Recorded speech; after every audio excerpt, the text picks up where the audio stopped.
오늘 하나님 말씀은 에베소서 5장 10절입니다. 에베소서 5장 10절 말씀을 제가 받들어 읽어드리겠습니다. 무엇이 주를 기쁘시게 할 것인지 입증하라. 잠깐 이 말씀을 위해서 기도드리겠습니다.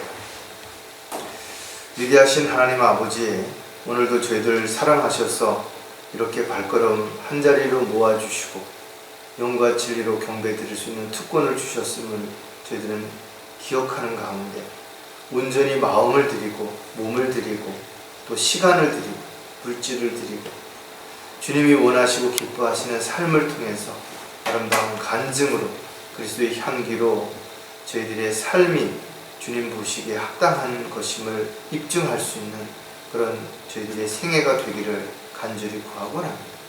세상이 참으로 무섭게 변하고 있습니다. 죄악으로 점점 가득 차고 있습니다. 이러한 세상 속에서 저희들이 살아갈 때 저희들 각자가 있어야 할 자리 또 해야 할 일이 무엇인지 망각하지 아니하고 주님 원하시고 기뻐하시는 도구로 일꾼으로 잘 쓰임 받다가 주님 만날 수 있도록 주님 도와주시옵소서. 저희들이 더욱더 담대하게 입술을 열어서 복음을 전할 수 있도록 저희들의 입술을 주관해 주시고 또 저희들이 달려갈 길에 어떤 이유나 핑계로 좌절하거나 낙담하거나 이탈하지 않고 잘 달려갈 수 있도록 위로와 힘을 더하여 주시옵소서. 항상 주님 주신 모든 것들을 향유하고 감사하고 또 주님이 주신 것들을 통해서 주님을 기쁘시게 해드리는 도구가 될 수 있게 도와주시옵소서. 다시 오실 우리 주 예수 그리스도의 이름으로 기도드렸습니다. 영덕대게가 맛있고 아주 비쌉니다. 그런데 다리가 하나 떨어지면 상품 가치가 아주 없어요. 먹는 데는 아무 문제가 없고 맛도 변화가 없는데도 불구하고 상품 가치가 뚝 떨어집니다. 보석은 더더욱 말할 것 없죠. 아무리 잘 가공을 해놔도 그 보석에 티가 있거나 흠이 있는 것들은 제 가격을 받을 수가 없습니다. 전체 면적에 의해서 그 티나 흠은 아주 작을지라도 여전히 그 보석의 가치를 떨어뜨리는 결과를 가져오는 것이에요. 국가에서 요직의 어떤 임무를 맡기기 위해서는 청문회를 합니다. 그 청문회에서 그 사람의 자질과 또 그 사람의 어떤 비전을 제시하는 것을 보기도 하지만 그 사람이 어떤 삶을 살아왔는지를 점검하고 또 그의 흠이라든지 문제가 무엇인지를 또 찾아내는 그런 역할을 하는 거예요. 대통령 선거가 이제 며칠 안 남았습니다. 대통령 후보로 나온 사람들에 대해서 사람들이 이러쿵저러쿵 이야기를 하는 거예요. 그들이 내놓는 정책적인 어떤 것들을 가지고 이야기하기보다는 그들이 살아온 삶 과정에서 어떤 말을 했는지, 어떤 행동을 했는지, 또 자신이 한 약속을 잘 지키고 있는지 그런 것들이 비난의 대상이 되는데 어떤 사람들은 그런 사실을 알면서도 옹호하고 따라가고 또 그들에게 더 잘 보이기 위해서 온갖 수단과 방법을 가리지 않고 또 다른 문제를 일으키는 사람들도 있는가 하면 또 어렵고 힘든 상황에서도 어떤 조직이나 어떤 전체적인 어떤 걸 보기보다는 자기의 이권을 찾아서 본모술수를 쓰고 또 불법을 저지르고 편법을 쓰고 이러는 것들을 우리가 보면서 세상에 있는 많은 사람들이 결국은 자신의 유익을 위해서 수없이 위선자로 또 상대방을 공격하고 비난하는 그런 모습들이 이 마지막 시대를 살아가고 있는 저희들에게 너무나 분명하게 보여지는 그런 현 시점이라고 봅니다. 물론 우리가 하나님의 도구로 일꾼으로 쓰임을 받기 위해서 완벽한 사람은 없죠. 그러나 최소한도 자신이 잘못한 것을 인정할 줄 알고 또 자신이 또 부족한 부분을 노력해서 채우려고 하는 그런 부분들이 분명하게 있어야 될 것입니다. 무엇보다도 주님이 원하시고 기뻐하시는 일들을 위해서 자신을 헌신할 수 있는 그런 준비된 자세가 반드시 필요할 거라고 생각을 합니다. 왜냐하면 하나님의 일은 어떤 개인의 능력이나 어떤 지식, 경험이 앞섰을 때는 그것이 오히려 하나님의 일에 방해가 될 수도 있기 때문에 하나님께서 부르신 자들을 볼 때 여러 가지 부족함, 여러 가지 약하고 그런 사람들이 하나님의 능력 가운데 일을 할 때 하나님의 영광이 드러나고 하나님의 능력이 드러날 수 있기 때문에 하나님께서 그렇게 부르심을 통해서 하나님의 일들을 이루어 가시는 것이죠. 하나님께서는 분명한 계획을 가지고 계십니다. 그 계획은 오래전부터 가지고 계신 계획이고 절대로 바뀌지 않아요. 따라서 세상이 어떻게 변하고 어떤 문제, 어떤 어려움이 있어서 금방 큰일 날 것처럼 또는 아무런 문제도 일어나지 않을 것처럼 안일해진다 하더라도 여전히 하나님의 시계는 지금도 가고 있다라는 겁니다.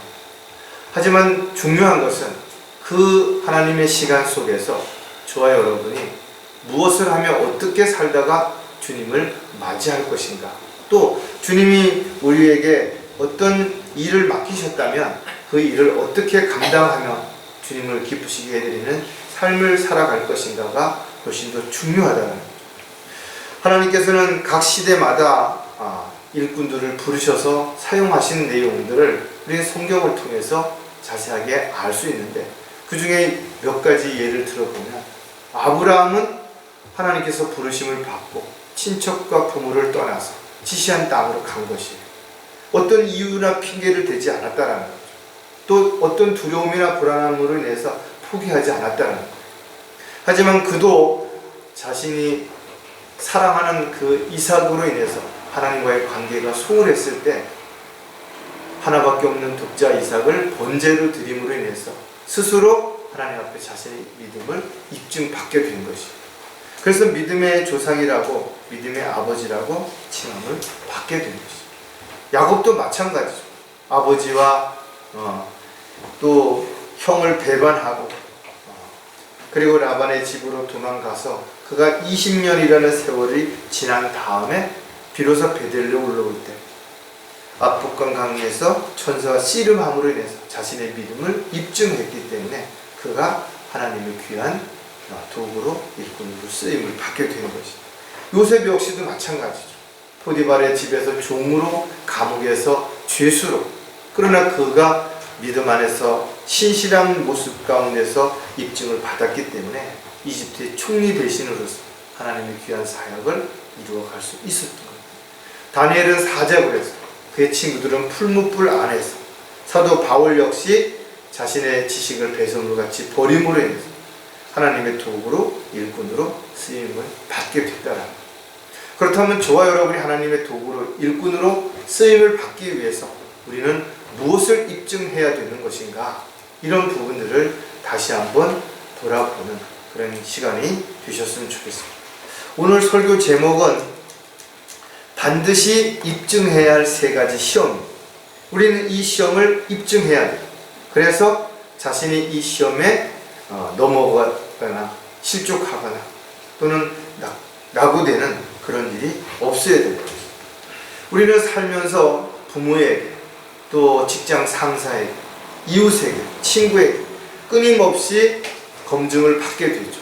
그래서 주변 사람들이 그 사람을 평가할 때 여러 가지 그 사람의 말과 행동, 살아온 과정들을 보면서 참 좋은 사람이다, 그렇지 않다, 훌륭한 사람이다, 그렇지 않다, 참 덕망이 있다, 존경한다, 인기가 있다, 이런 것으로 어쨌든 평가를 하고 있다는 거예요. 하지만 하나님의 일꾼들은 세상으로부터, 세상 사람들로부터 인정을 받고 검증을 받는 그런 삶이 돼서는 안 된다는 거죠. 비록 이웃에게, 또 직장 동료에게, 가족들에게 인정을 받았다 할지라도 스스로에게 여러 가지를 속임으로 인해서 위증자로, 위선자로 얼마든지 살아갈 수 있기 때문에 그런 것입니다. 따라서 저와 여러분은 세상이 아니라, 세상 사람들이 아니라 바로 하나님 앞에서 자신의 믿음을 입증해야 됩니다. 인정받을 수 있는 삶을 살아가야 하나님의 도구로, 일꾼으로 살아갈 수 있게 되는 것이죠. 우리는 그런 그 시험 가운데 가장 기본적인 것, 지금도 많은 사람들이 문제가 되는 것이 그가 했던 거짓말, 그가 했던 약속을 지키지 않은 것들, 또는 인간적인 욕설이라든지 뭐 이런 것들, 또 서로 간의 신뢰를 깨트리는 것, 이런 것들이 가장 큰 문제가 되는 것처럼 그리스도인들 역시 마찬가지로 복음을 전파하고 진리를 증거할 때 그의 가장 기본적인 것들이 비난의 대상이 되고 욕을 먹는다면 오히려 아무리 좋은 말, 아무리 성경적인 말을 한다 하더라도 세상 사람들은 그를 믿지 않고 그를 인정하지 않기 때문에 그 가치가 훼손된다는 것이죠. 이분은 뱀이 주는 세 가지 시험 실패했어요. 그러나 예수 그리스도께서는 마귀가 주는 세 가지 시험에 실패하지 않았던 것입니다. 이 차이가 어디에 있는 것인가? 무엇인가이죠. 그런 부분들을 우리가 살펴보기 위해서 성경은 끊임없이 우리에게 요구한다. 안목의 정욕으로부터, 육신의 정욕으로부터, 이생의 자랑으로부터 너는 자유한가? 또 그런 시험을 능히 이기고 지금 살아가고 있는 것인가? 이런 부분들을 우리에게 질문하는 것이죠. 왜냐하면 많은 구원받은 사람들이 대단한 큰 것이 아니라 이 작은 부분들, 아주 가장 기초적인 이런 일들에 실족해서 마귀의 미혹에, 세상의 유혹에 넘어가서 결국은 세상으로 돌아갔기 때문에 그렇다는 것. 따라서 세상에는 실패한 사람과 성공한 사람이 있죠. 그리스도인들도 마찬가지로 하나님의 일꾼으로 쓰임받은 사람과 쓰임받지 못한 사람으로 나누어지게 되는 것이죠. 왜? 하나님께서는 모든 사람을 부르실 때 일꾼으로 쓰시고자 부르셨기 때문에 그렇다라는 거죠. 그렇다면 일꾼으로 쓰임받느냐 받지 못하느냐는 무엇으로 결정되는 것인가 이거죠. 하나님 보시기에 그가 그 일에 합당한 것인가를 입증할 수 있느냐 없느냐, 그래서 일을 맡겼을 때 그 일을 감당해내는가 그렇지 않는가가 바로 하나의 과정이고 또 시험이라는 것을 우리가 기억을 해야 될 것입니다. 하지만 많은 사람들이 자기 중심적, 여전히 인간 중심적, 또 자기가 원하는, 자기가 즐거운, 자기가 하고 싶은 일들을 하면서 하나님의 일을 한다고 하기 때문에 결국 하나님께서는 그를 통해서 하나님의 일을 이루어 가시지 못하게 되죠. 그래서 결과적으로는 육신의 열매들만이 맺어지는 것이고, 사람들은 그 사람을 보면서 그 육신의 열매가 마치 성령의 열매인 것처럼 착각하기 때문에 점점 더 하나님의 뜻과 계획에서 벗어난 이런 일들이 세상에 점점 더 활기차게 사람들에게 비춰지다 보니까 정작 바른 진리가 사라지게 되고, 오히려 하나님의 일꾼을 흉내내는, 자기의 배를 즐겁게 하기 위해서 술수를 쓰는 그런 사람들이 오히려 칭송을 받고 대접을 받는 그런 상황이 되고 있다는 거죠. 자, 그렇다면 반드시 입증해야 할 세 가지 시험을 하나씩 살펴볼 텐데, 그 중에 첫 번째가 바로 안목의 정욕으로 인한 시험이라는 거죠. 우리가 수없이 이야기하고 또 가장 기본적으로 다루는 부분들이 무엇을 보느냐, 왜 그것을 보고 있느냐, 보고 나서 어떻게 행동하느냐, 이런 부분들입니다. 어떻게 보면 여러 가지 시험 가운데 눈으로부터 오는 시험이 가장 크게 되는 것이죠. 우리는 세상에서 참으로 많은 것을 보고 있는 것이죠. 그것을 보면서 우리는 갖고 싶고 또 하고 싶고 만나고 싶고 가고 싶고 이런 마음들이 들게 되는 거죠. 그런데 현실적으로 그런 것들을 잘 하지 못할 때 불평하게 되고 원망하게 되고 남을 탓하게 되는 것이죠.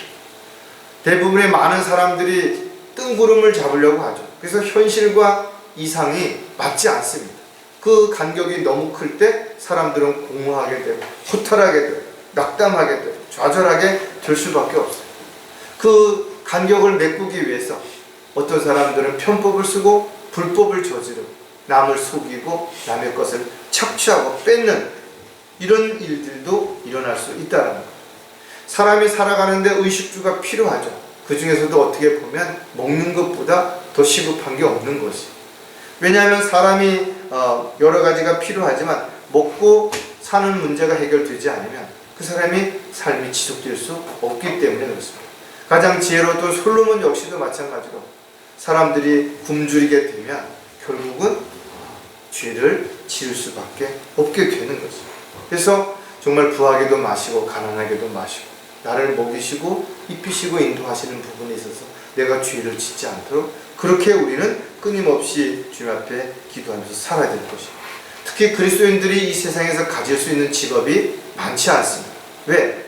많은 직업들이 뭔가를 속이고 또 뭔가를 이용하고 또 불법을 행하고 이런 것들이 일어나기 때문에 그렇던 것입니다. 욕심으로 가득 찬 사람에게는 결코 아무리 하나님의 말씀이 선포되고 진리가 증거된다 하더라도 그것이 뿌리 내리지 못하는 것입니다. 그래서 구원받은 이후에도 그가 변화를 받지 못하면 결국은 옛성품이 드러나서 욕심으로 인해서 세상으로 돌아가게 되는 것입니다.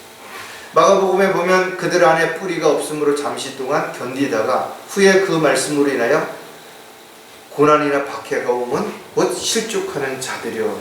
처음에는 뭔가 그럴듯하죠. 그러나 믿음의 뿌리가 깊이 내리지 않은 사람은 조금만 바람이 불어도 그냥 뿌리채 뽑혀버립니다.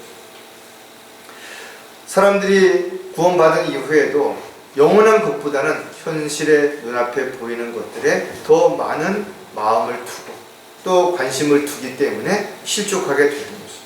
대통령 탄핵으로 인해서 새로운 이제 대통령 선거를 앞두고 있지만 지금 경제적으로 어렵다 이거죠. 정치적으로 혼란스럽죠. 믿을 만한 지도자가 없다고 사람들이 한탄하고 있다라는 겁니다. 이럴 때 마귀가 달콤한 말로 또는 협박을 한다면 많은 그리스도인들조차도 실직하고 믿음에 대해서 이탈할 수 있는 계기가 될 수도 있다는 거죠. 따라 저와 여러분이 이럴수록 우리가 보고 듣는 것들에 대해서 철저하게 자신의 믿음을 잘 지킴으로 인해서 안목의 정욕으로 인해서 실족하거나 믿음이 파손되는 일이 없도록 해야 되는 것입니다. 자, 안목의 정욕으로부터 자신의 믿음을 입증하기 위해서도 우리가 몇 가지를 생각해 볼 텐데 그 중에 한 가지가 자원에서 기쁨으로 해야 된다는 거죠. 말은 쉽죠. 자원에서 기쁨으로. 그러나 실질적으로 많은 사람들이 자원에서 기쁨으로 하기보다는 자기 이익을 위해서 자기가 대접받기 위해서 뭔가 기대하는 것을 충족하기 위해서 하기 때문에 사실 기쁨으로 자원해서 하는 것은 많지 않다는 겁니다. 저와 여러분이 살아가는 데 있어서 육신적으로도 건강해야죠. 영적으로 건강한 것도 마찬가지입니다. 왜냐하면 우리의 건강이 상실되게 되면 아프거나 병들게 되면 의욕이 상실되는 거예요. 자신감도 결여되고 어떤 일이든 지속할 수 없게 되겠죠. 쉼이 필요하고 또 치료하는 기간이 필요한 것입니다. 그래서 우리가 이런 것들을 잘 지켜야 되는데 실질적으로 살아가면서 사고나 질병으로부터 자신을 안전하게 지키는 것은 결코 쉬운 일이 아니라 이거죠. 아무리 열심히 운동을 하고 음식을 가려 먹는다 하더라도 예상치 않은 사고가 질병이 우리에게 닥칠 수 있기 때문에 그렇다라는 거죠. 하지만 우리가 늘 감사하고 또 기쁨으로 하나님 앞에 자신을 온전히 드리기 위해서 헌신하기 위해서는 늘 건강한 몸과 건강한 혼과 건강한 영이 준비되어 있어야 되는 거죠. 고린도전서 6장 20절에 보면 너희는 값을 치르고 산 것이니 그러므로 하나님의 것인 너희 몸과 너희 영으로 하나님께 영광을 돌리라. 우리 몸은 내 것이 아니라 하나님께서 값을 치르시고 사셔서 우리에게 위탁하신 것이.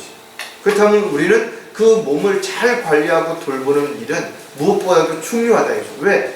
하나님이 필요하실 때 그 몸을 온전히 들여서 하나님의 일을 감당하는 도구요 일꾼이 되어야 되기 때문에 그렇다는 거죠. 따라서 있어야 할 자리 또 해야 할 역할에 충실한 그런 준비가 되어 있지 않다면 어느 날 부르셨을 때 준비가 되어 있지 않다면 쓰임 받을 수 없게 된 거죠. 몸이 아프거나 병이 들어서 자신을 헌신할 수 없다든지 또 이미 자신이 가진 것들을 다 낭비함으로 인해서 드릴 것이 없다든지 그렇게 됐을 때는 드리고 싶어 드릴 수 없는 상황이 될 수 있다는 거죠. 그렇다면 지금 저와 여러분이 가진 것은 무엇이고 그 가진 것을 주님을 위해서 언제 어떻게 드려야 될 것인가? 이것이 바로 우리가 자원해서 기쁨으로 주님이 원하시는 때에 원하시는 일들을 위해서 자신을 내어드리는 그런 사람은 안목의 정욕으로 인해서 실족하지 않을 수 있다는 것.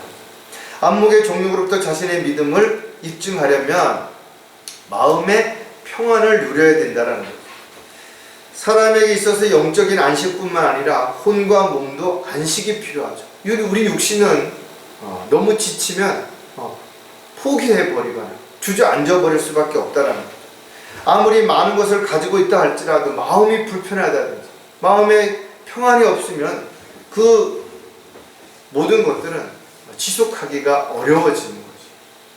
따라서 자신이 정말 어떤 일을 하고 또 누군가를 만나고 또 어디에서 뭔가를 계획할 때 자신의 마음에 진정한 주님으로부터 주시는 평안이 없다면 불안하고 두려운 가운데 그 일들이 지속되기가 어려울 뿐만 아니라 만약에 그 일을 하고자 애쓴다 하더라도 갑작스레 밀려오는 두려움으로 인해서 불안함으로 인해서 낙담하거나 좌절할 수밖에 없다라는 거죠. 따라서 자신을 두렵게 하는 것이 무엇인지, 불안하게 하는 것이 무엇인지, 걱정하게 하는 것, 근심하게 하는 것, 염려하게 하는 것이 과연 무엇인지를 정확하게 우리는 알아야 되는 것입니다. 그런 것들을 주님 앞에 내려놓을 때 진정한 마음의 평안을 얻을 수 있게 되는 것이죠. 사도 바울은 고린도 교회의 성도들에게 편지하면서 우리에게 많은 것을 가르쳐 주죠. 고린도 후서 13장 11절을 보면 형제들아 마지막으로 말하노니 기뻐하라 온전하게 되라 위로를 받아라 한 마음을 품으라 평안히 지내라 그러면 사랑과 화평이 하나님께서 너희와 함께 하시리라. 우리 안에 주님의 은혜와 사랑으로 인해서 진정한 화평과 기쁨이 넘쳐나려면 우리가 주 안에서 온전히 되어야 되는 거죠. 그리고 우리가 어떤 상황에서도 낙담하고 좌절하지 말고 주님의 말씀을 통해서 위로를 받고 서로가 믿음 안에서 하나가 될 때 우리가 이 세상의 어려움으로부터 또 다양한 문제로부터 우리가 승리할 수 있게 되는 거죠. 주님 안에서 또 주님이 주시는 평안이 없다면 이 세상은 그리스도인들이 살아가는데 훨씬 더 힘들고 어려울 수밖에 없다라는 거죠. 특히 육신적으로는 우리가 어려움을 당한다 할지라도 마음의 평안이 있다면 능히 감당해낼 수가 있죠. 하지만 육신은 아무리 편안한 집이 있고 또 직장이 있다 하더라도 마음의 평안이 없다면 과연 그것을 지속적으로 이루어갈 수 있을 것인가. 그래서 솔로몬은 모든 삶의 문제가 바로 마음에서부터 나오는 것이라고 했고 그 마음을 전심전력해서 잘 지키라고 했습니다. 따라서 저와 여러분이 주 안에서 진정한 마음의 평안을 누리지 못한다면 안목의 정욕이 우리를 넘어뜨리거나 실족해 만들 수 있기 때문에 늘 우리가 육신적으로 힘들고 어려운 상황에서 주님의 말씀을 통해서 또 주님이 주시는 그 크신 사랑으로 인해서 우리가 평안을 누리고 있다면 우리는 세상과 같지 않은 그 평안이 우리를 반드시 지켜주시고 또 인도하시고 돌봐주시고 보호해 주시게 될 것입니다. 자, 안목의 정욕으로부터 자신의 믿음을 지키려면 하늘에 소망을 두어야 한다는 겁니다. 사람들마다 바라고 기다리는 것이 다르죠. 대부분의 사람들은 눈에 보이는 것들을 먼저 생각하고 그것을 꿈꾸고 그것을 소망하면서 기다리게 되는 것입니다. 요즘 정치를 하는 사람들을 보면 확연하게 느낄 수 있다. 잠깐 보이다 사라지는 이 세상에서 몇 년 되지도 않는 그 권력을 움켜쥐려고 얼마나 사람들을 마음 아프게 하고 상처를 주고 거짓말을 하고 위선을 부리고 불법을 행하는지를 우리가 볼 수 있다. 사람들은 본 것을 말하고 말한 것들을 기대하죠. 그래서 많은 사람들이 자기가 어떻게 하겠다고 호환하고 욕심을 내서 맹세하지만 그러나 그것을 지키지 못할 때 오히려 한순간에 흔들리게 되고 넘어지게 되는 것입니다. 그렇다면 저와 여러분은 과연 무엇에 소망을 두고 있는 것인가? 무엇을 기다리고 있는 것인가? 우리가 이 세상에서의 어떤 누리는 이 세상에서 기대하는 것들이 아니라 정말 하나님 앞에 섰을 때 우리가 그리스도의 심판석 앞에서 받게 될 상과 유업에 대해서 기대하고 소망을 두고 있다면 과연 우리가 이 세상에서의 어떤 것들에 마음을 빼앗길 만큼 안목의 정욕에 넘어갈 수 있겠는 것인가. 따라서 저와 여러분이 어떤 경우에도 우리의 소망을 주께 두고 하늘에 두는 저와 여러분이 반드시 되어야 될 것입니다. 고린도 후서 4장 18절에 우리가 바라보는 것은 보이는 것들이 아니요 보이지 않는 것들이라. 이는 보이는 것들은 잠깐뿐이지만 보이지 않는 것들은 영원하기 때문이라 하였습니다. 우리가 하늘의 유업을 쌓아놓는 것, 세상 사람들은 알지 못하죠. 또 우리는 하늘의 유업이 얼마나 쌓여있든 우리가 그것을 누구도 해하거나 그것을 빼앗지 못한다는 것을 알고 있기 때문에 저와 여러분이 하루하루의 삶을 살아가는 가운데 있어서 이 세상에 마음을 두고 세상에 있는 것들을 사랑하지 않는다면, 즉 하늘의 소망을 두고 주께 소망을 두고 더 좋은 본향을 향해서 열심히 앞으로 달려가고 있다면 우리는 나그네요, 순례자로서의 삶을 얼마든지 살아갈 수 있게 될 것이고, 이런 마음, 이런 자세를 가지고 살아갈 때 우리는 안목의 정욕으로부터 자유할 수 있는 그런 믿음의 삶을 살아갈 수 있게 될 것이고, 보이지 않는 하늘에 있는 소망을 가진 신실한 형제 자매들이라면 세상에 있는 것들의 마음을 뺏기는 어리석은 자가 아무도 되지 않게 될 것입니다. 자, 반드시 입증해야 할 세 가지 시험 가운데 두 번째가 뭔가 하면 육신의 정욕으로 인한 시험이라는 거죠.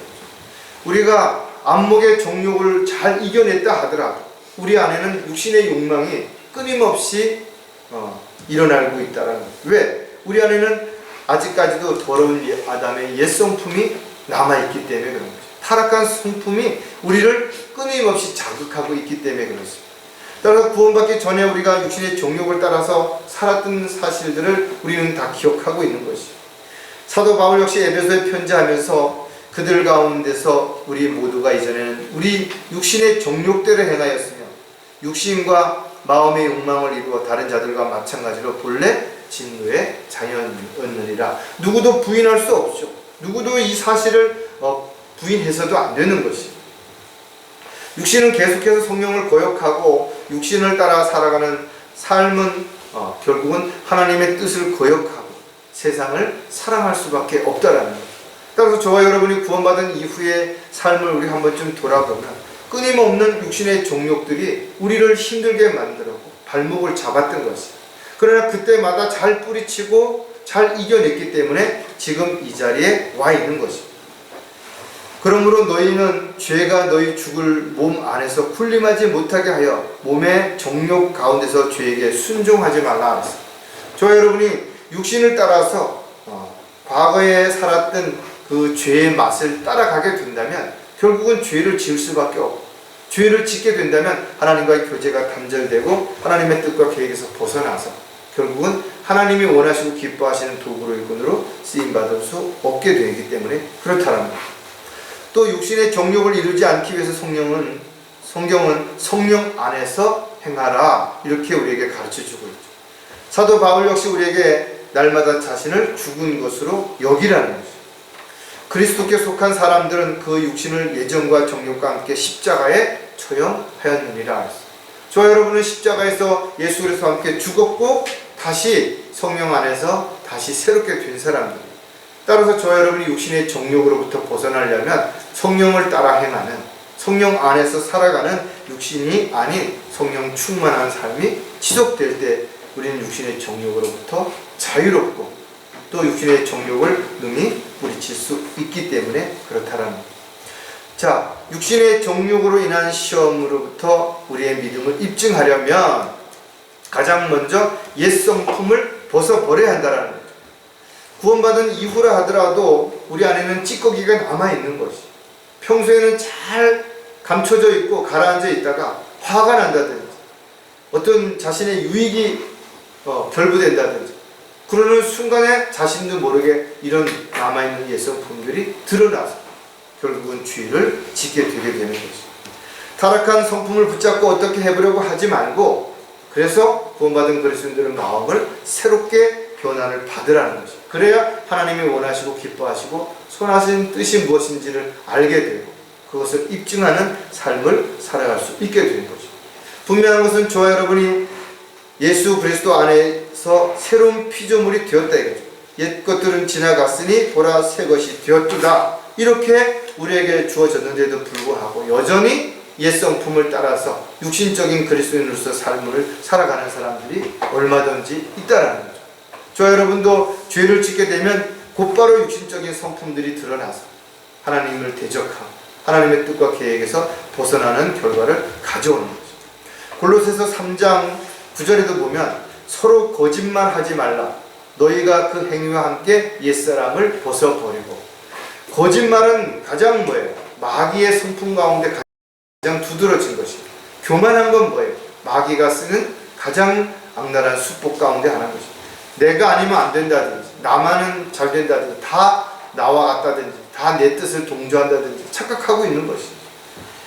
사람이 언제든지 기회가 주어진다면 그 사람의 드러나는 그 옛 성품들을 제거하지 않는 한 결국은 언젠가는 또 드러나게 될 수밖에 없어요. 물론 우리가 마음이 새롭게 되고 또 우리가 변화를 받았다 하더라도 세상의 더러움에 우리가 노출되어진다면 오염될 수 있죠. 변질될 수 있다라는 겁니다. 타락한 옛 성품은 개수가 불가능한 것이 노력으로, 공부로, 훈련으로 절대로 바뀌어지지 않는 것이고 오직 성령 안에서 새로운 성품인 하나님의 성품을 따라갈 때만 그것이 가능한 것입니다.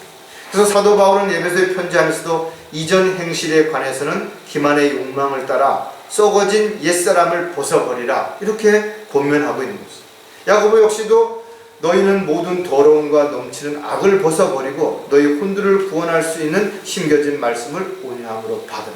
하나님의 말씀이 아니고서는 우리가 옛성품을 벗어버릴 수도 없고 또 옛성품을 따라서 살지 않고 온전히 주님을 기쁘시게 하는 삶을 살아갈 수 없기 때문에 많은 사람들이 육신의 정욕에 끌려가게 된다는 것도 우리가 다시 한번 생각을 해봐야 되는 것입니다.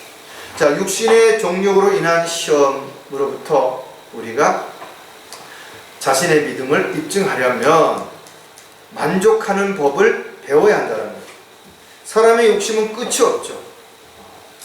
그래서 솔로몬은 전도서에서 은을 사랑하는 자는 은으로 만족하지 못하며 풍요를 사랑하는 자는 정식으로 만족함이 없나니 이것이 헛되도다. 육신은 쾌락을 좋아하고 게으르고 악하기 마련인 것이에요. 많은 사람들이 돈을 더 가져야, 더 편해져야, 더 인기가 높아져야, 더 세상에서 인정을 받아야 뭔가 만족할 수 있을 거라고 생각하지만 끝이 없다 이거죠. 만족함이 없는 것이. 아무리 좋은 옷을 입어도, 아무리 넓은 집으로 이사를 해도 결국은 시간이 지나면 또 불평하게 된다는 거예요.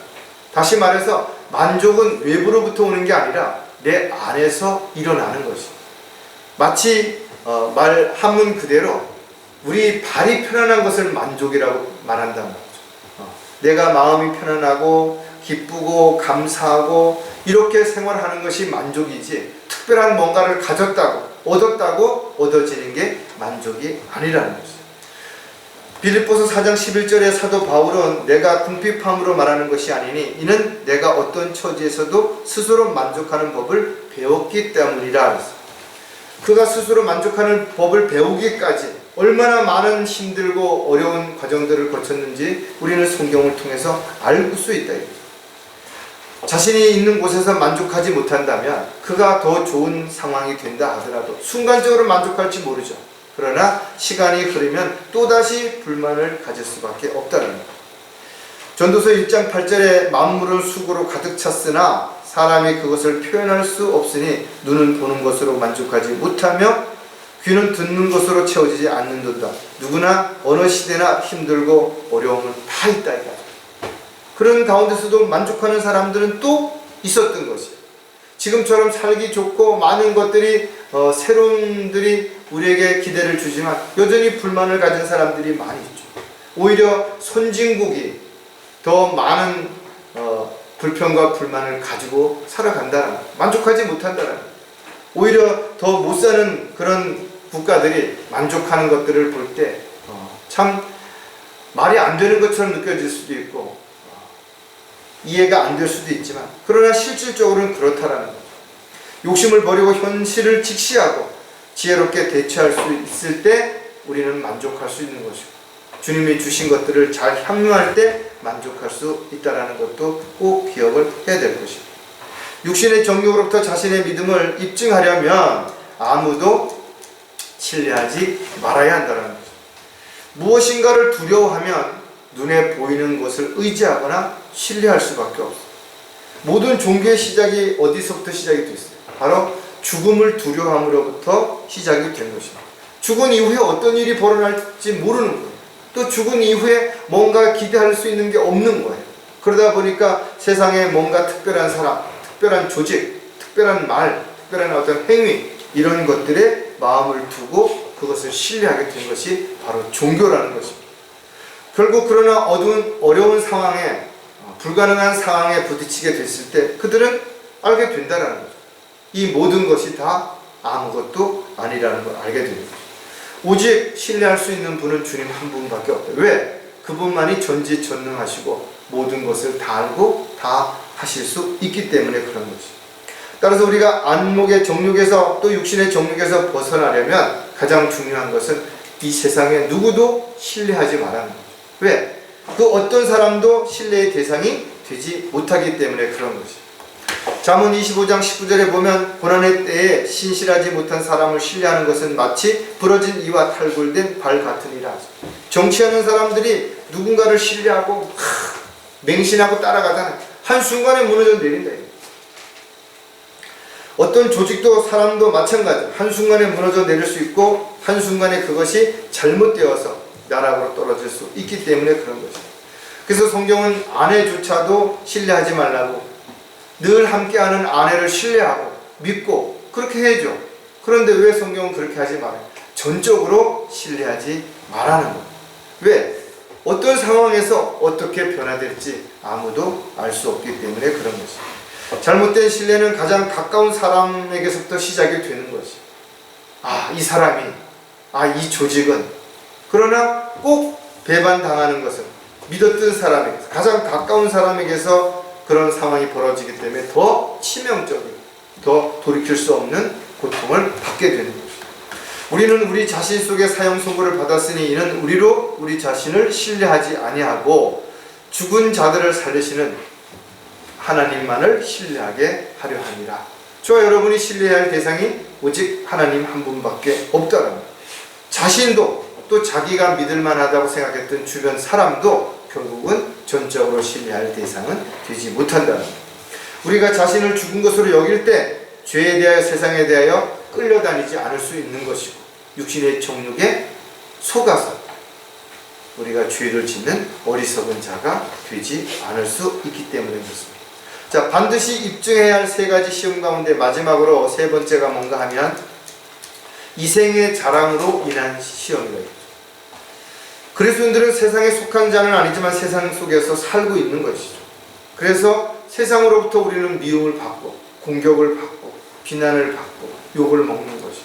또 세상 제도를 따르지 않기 때문에, 세상을 역행하기 때문에 세상 사람들로부터 우리는 미움을 받게 되는 것입니다. 왜? 이 세상의 신은 사탄 마귀이기 때문에 그런 것이죠. 전에는 너희가 그것들 가운데서 이 세상의 풍조를 따르고 공중 권세의 통치자 곧 지금의 불순종의 자녀들 안에서 역사하는 영을 따라 행하였으니, 구원받기 전에는 우리가 몰랐죠. 그러나 구원받고 나서는 알았다 이거죠. 이 세상의 신이 누군지를 아는 것이.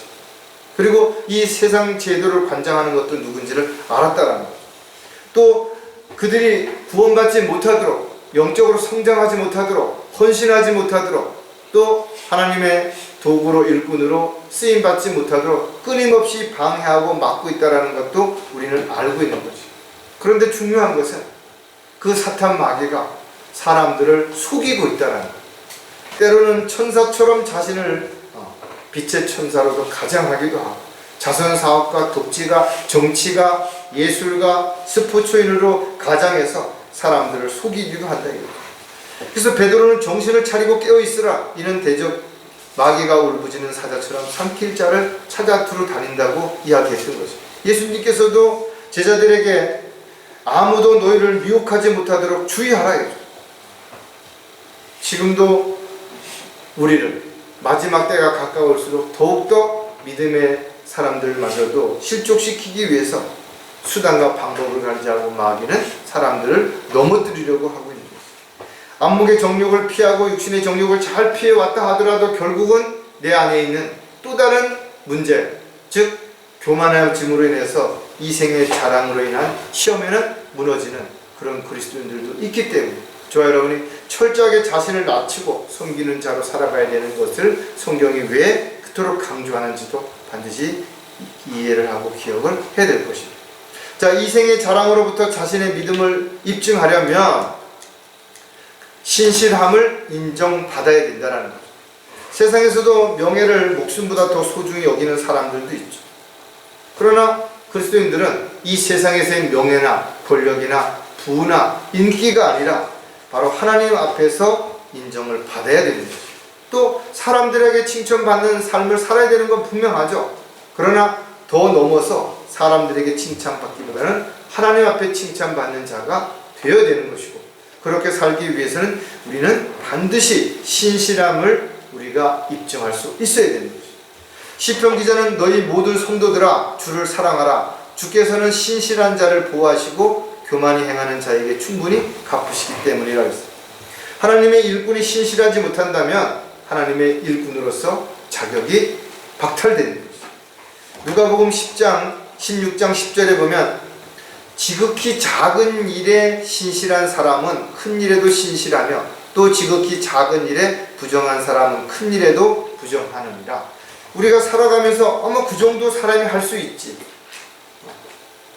그런데 그것이 자기가 잘못했다면 인정하고 사과하고 그걸 고치는 것이 올바른 삶인데, 그렇게 하지 않는다. 대수롭게 남들도 다 하는데 이 정도를 가지고 그것은 잘못됐다라는 거예요. 왜? 하나님은 아무리 작은 죄도 결코 묵과하지 않으시기 때문에 그런 것이. 느헤미야에도 보면 내가 내 형제 하나니야와 궁의 관리자 하나냐로 예루살렘을 다스리게 하셨으니 이는 그가 신실한 사람이요 많은 사람들보다 하나님을 더욱 두려워하였습니다. 하나님 앞에 신실함이라고 인정받는 사람들의 특징이 뭐냐니까 하나님을 두려워하는 사람이었다는 거죠. 하나님을 두려워하면 사람들을 두려워해서 사람들에게 잘 보이기 위해서 인정받기 위해서 거짓말하거나 불필요한 행위를 하지 않기 때문에 그런 것이죠. 따라서 그리스도인들에게 가장 중요한 것은 신실한 일꾼으로 발견이 되어줘야 되는 것이죠. 그래서 청지기에게 요청되는 것은 무엇보다도 신실한 사람으로 발견되는 것이라 그랬어요. 또 예수님께서도 예를 들어서 비유를 말씀하실 때 잘하였도다 착하고 신실한 종아 내가 작은 일에 신실하였으니 내가 너로 많은 것들을 다스리도록 하리라 그랬어요. 저와 여러분이 살아가면서 하나님 앞에서 신실하다고 인정을 받을 때 우리는 자기를 자랑하고 자기를 내세우고 자기를 높이는 그런 어리석은 삶을 살아가지 않게 되기 때문에 이 생의 자랑으로 인한 이 시험에 넘어지는 일이 없게 되는 것이죠. 자, 이 생의 자랑으로부터 자신의 믿음을 입증하려면 맡겨진 직분에 충실해야 된다는 거죠. 너무나 당연한 것이죠. 대통령은 대통령의 직분에 충실해야 되는 거고, 국무총리는 국무총리대로, 국회의원은 국회의원대로, 또 장관은 장관대로, 학자는 학자대로, 법관은 법관대로, 또 농사를 짓는 농부는, 어부는, 또 공장을 운영하는 다 마찬가지로 자기가 있는 자리에서 자기 일에 충실해야 된다. 그런데 지금 세상이 어때요? 자기가 하는 일에는 대충 하면서 남의 잘못만을 들춰내고 남의 어떤 것만 지적하고 이렇게 하고 있잖아요. 내가 하면 좋은 거고 남이 하면 잘못되는 거. 이런 내로남불의 이런 것들이 정치판에서만 있는 게 아니라 지금 만연해 있다. 많은 사람들이 학생의 역할을 충실히 안 하고 공부를 열심히 안 하면서 세상을 탓하고 있고, 직장인이 직장에 열심히 다니지 않으면서 또 뭔가를 탓하고 있고, 이런 일들이 비일비재하게 일어나고 있다는 겁니다. 따라서 저와 여러분도 마찬가지다 이거죠. 직장인으로서 또 가족으로서 또 신실한 우리가 하나님의 일꾼으로서 우리의 역할이 다르다 이거죠. 그때마다 가정에서는 가정의 역할을 충실히 해야 되는 거고, 또 직장에서는 직장인으로서 역할을 충실히 해야 되는 거죠. 골로새서 4장 17절에 보면 내가 주 안에서 받은 직분을 주의하여 그것을 수행하라고 아키포에게 말하라. 하나님께서 자신을 부르신 목적이 무엇이든지 간에 그것은 하나님의 권한이기 때문에 우리는 거기에 대해서 이렇다 저렇다 말할 권리가 없다. 내가 어떤 직장에 들어갔을 때 그 직장에서 나에게 어떤 직분을 맡겼다면 그거 충실해야 되는 거예요. 내가 그 직분에 충실하고 싶지 않으면 그 직장에서 나와서 자기가 하고 싶은 직장을 선택해서 가는 길밖에 없다라는 거죠. 우리에게 요구되는 것은 주님의 명령에 순종하는 것입니다. 우리는 종이고 일꾼이고 또 도구이기 때문에 그런 것이죠. 자신이 해야 할 일을 열심히 하는 것이 아니라, 내가 원하고 기뻐하는 일이 아니라 하나님께서 원하시고 기뻐하시는 일을 위해서 순종하는 것이 종으로서의 책무라는 것이죠. 만약에 내가 하고 싶은 것, 내가 원하는 일을 열심히 하려고 했을 때 문제가 생기고, 그것으로 인해서 질서가 무너지고 하나님의 법과 하나님의 뜻과 하나님의 계획이 무너져 내리기 때문에 그렇다라는 거죠. 따라서 하나님이 나에게 어떤 직분을 주셨든, 어떤 은사를 주셨든, 어떤 재능을 주셨든, 그것은 하나님의 고유 권한인 것이고, 거기에 맞게 최선을 다한다면 우리는 그것이 하나님을 기쁘시게 하게 되는 우리의 도구 일꾼으로서의 최선의 방법이고 최선의 자랑이 될 수도 있게 될 것입니다.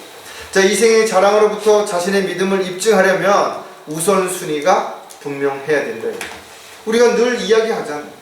세상 사람들도 우선순위를 또 두고 살아갑니다. 하지만 그 우선순위가 바뀌는 순간 뭔가 문제가 생기는 거죠. 뭔가 큰 어려움이 닥치게 되죠.